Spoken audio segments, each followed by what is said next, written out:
Hello student, this is Akanksha Sharma. You are watching my YouTube channel और आज मेरा topic है factor determining the amount of depreciation. It means क्या कौन कौन से फैक्टर हैं जो भी आप अमाउंट निकालते हैं डेप्रिसिएशन का, तो कौन कौन से फैक्टर अफेक्ट करते हैं। तो first one is total cost of asset. तो टोटल कॉस्ट ऑफ असेट किस तरीके से कैलकुलेट होती है, स्टूडेंट्स बहुत कंफ्यूज होते हैं। तो चेक करते हैं। Cost of asset include amount of cash price paid to the vendor.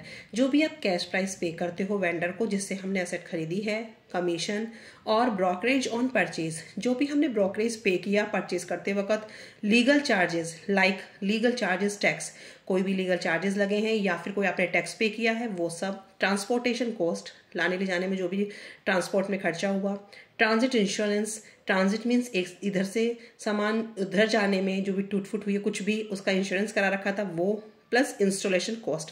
ये सारे के सारे खर्चे क्या होंगे, टोटल कॉस्ट में इंक्लूड होते हैं। ठीक है, आपने कोई भी असेट परचेज करी स्टूडेंट, तो ये नहीं कि आपने जो परचेज करी है आप उसी की जो वैल्यू आपने पे करी बस वही होगा। उसके अंदर जब तक आप इंस्टॉल नहीं करा लेंगे उस मशीनरी को तब तक के सारे खर्चे उसके अंदर इंक्लूड होते हैं almost.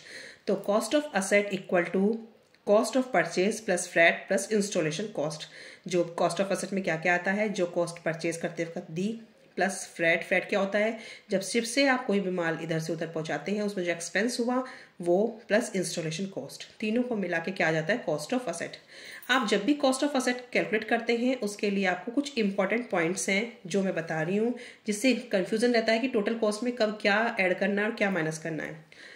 Finance cost is not include like interest. Finance cost इसके अंदर इंक्लूड नहीं होती, जैसे कि कोई भी इंटरेस्ट है तो उसके अंदर इंक्लूड नहीं होगा। Include expense of capital nature like heavy repair of asset. कोई भी कैपिटल नेचर का खर्चा, तो जैसे कि आपने कोई भी अपने असेट पे कोई हैवी रिपेयर कराया है तो वो उसके अंदर इंक्लूड होगा। Do not include expense of revenue nature like routine repair and maintenance charges.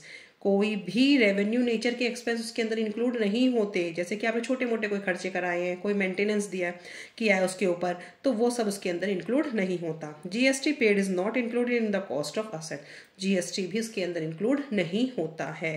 Cost of asset में फाइनेंस कॉस्ट इंक्लूड नहीं होती, कैपिटल नेचर के खर्चे इंक्लूड होते हैं, कोई आपने हैवी रिपेयर कराया है, रेवेन्यू नेचर इंक्लूड नहीं होता, जीएसटी इंक्लूड नहीं होती। ठीक है, तो ये पॉइंट्स आपको याद रखने हैं। उसके बाद आपको कॉस्ट ऑफ असेट कैलकुलेट करनी है।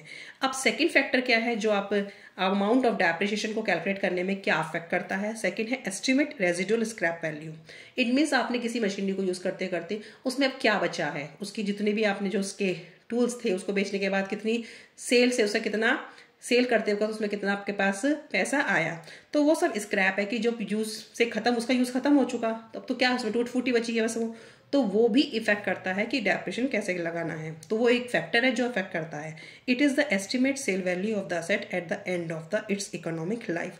और ये कब कैलकुलेट होती है, जब end of the economic life में। ठीक है, अब 15 साल बाद असेट हमने खरीदी, उसकी जो यूजफुल लाइफ थी 15 थी, अब वो 10-11 साल बाद उसमें क्या बचा, तो उसका स्क्रैप है, वो भी इफेक्ट करता है।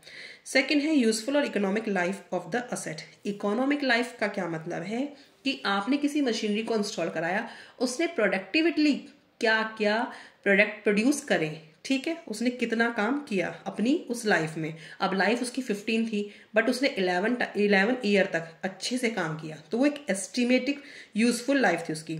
The useful or working life means the period for which the given asset can be used productively without incurring extraordinary repair and maintenance charge। ठीक है, जब तक उसने एकदम परफेक्टली काम किया और उस पर कोई भी खर्चा नहीं हुआ तो वो उसकी क्या होती है, यूजफुल इकोनॉमिक लाइफ होती है। ठीक है, नेक्स्ट है लीगल प्रोविजन। तो ये सारे जो मैं आपको फैक्टर बता रही हूँ ये डेप्रिसिएशन के अमाउंट को कैलकुलेट करने में अफेक्ट करते हैं। तो total cost of asset, scrap value, economic life of asset, legal provision. जब भी आप कोई भी अमाउंट डेप्रिसिएशन का फिक्स करते हैं तो किसको हम दिमाग में रख के करेंगे, लीगल प्रोविजन को। While determining the amount of depreciation legal provision is provide by company law and income tax act are to be kept in mind. किसको दिमाग में रख के करना चाहिए, कंपनी लॉ को और इनकम टैक्स एक्ट को ही ध्यान में रख के हम कोई भी डेप्रिसिएशन का रेट कैलकुलेट करेंगे। ठीक है स्टूडेंट।